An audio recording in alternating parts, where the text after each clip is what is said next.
Սա առաջի դեպքն է, որ ես ծափահարում եմ արդարադատության նախարարին, որ ատելության խոսքը եւ հայհոյանքը տուգանվի, բայց հարց այդ ձեր ֆեյքերին ո՞նց եք տուգանելու։ Նախորդին ես օրինակ նայում էի մի լրատվականում Նարեկ Սամսոնյանի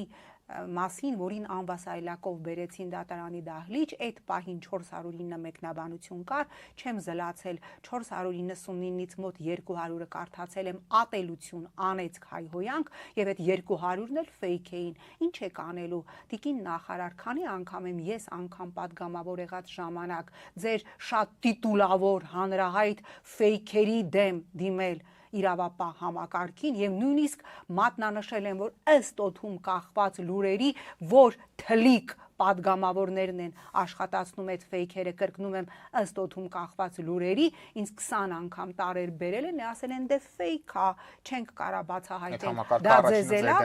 առաջինը 18 թվականի ընտրություններում այդ այլանդակ ֆեյքային համակարգը կիրառվեց իր դեմ։ Այո, ես կողմ եմ, որ չլինի հայհոյանք, ես կողմ եմ, որ չլինի ատելություն, բայց մենք հասկանում ենք, չէ, ինչի համար այս իշխանությունը սա անում, որ ընտրական process-ում օրինակ ես ասեմ, այս իշխանությունը պիտի հոգնի, որտեվ բոլորը զզվել ենք, ասեն, զզվել է ատելության խոսքը, դե արի մի 600,000 տուգանվի։